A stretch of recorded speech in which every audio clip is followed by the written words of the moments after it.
Быйыл күренекле татар шагыйре Сибгат Хакимнең тууына 110 ел тулды. Шушы көннәрдә бу кырлар, бу үзәннәрдә минем үзем генә белгән җырлар бар дип исемләнгән кичә булып узды.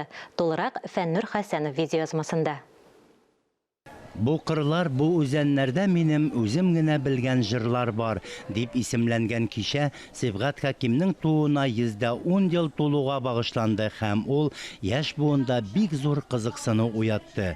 Түркнең зур шагыйре бар, Назим Хикмәт.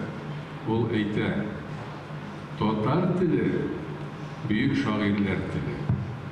Ул телгә тәрҗемә ителү теләсә кайсы ил, халык шагыйре, язучысы өчен зур бәхет ди. Күрәсез, никадәр олы сүзләр.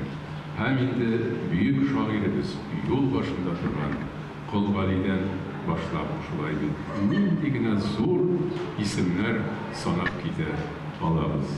Һәм инде 20-нче гасырга килгән вакытта әлбәттә Муса Җәлил, Фатих Кәрим, Хәсән Туфан, Сибгат ага Хаким, Илдар Юзеев кебек гаҗәеп зур талантларны искә алабыз.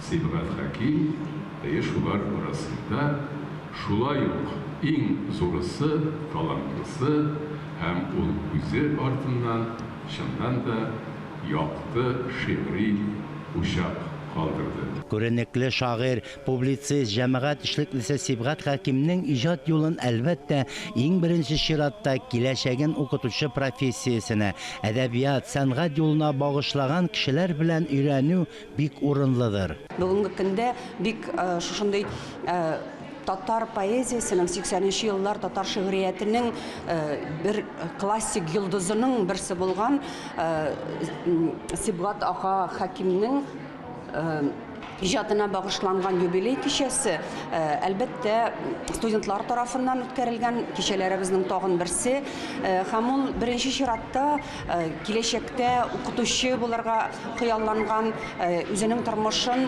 менә шу әдәбиятны өйрәнү белән бәйләп алып барырга хыялланган студентлар өчен, яшьләр өчен кирәкле. Сибгат Хаким халык иҗаты, халык җырлары һәм Тукай поэзиясе традицияләре җирлегендә яза башлаган шагыйрьләрнең берсе. Аның беренче шигырьләре 30-нчы еллар башында Совет әдәбияты журналы һәм Кызыл яшьләр газетасы битләрендә дөнья күрә һәм бөтен гомерен шушы юлдан тайпылмыйча иҗат итүгә багышлый. Фәннур Хәсәнов, Илдар Галәветдинов, Татарстан яңалыклары.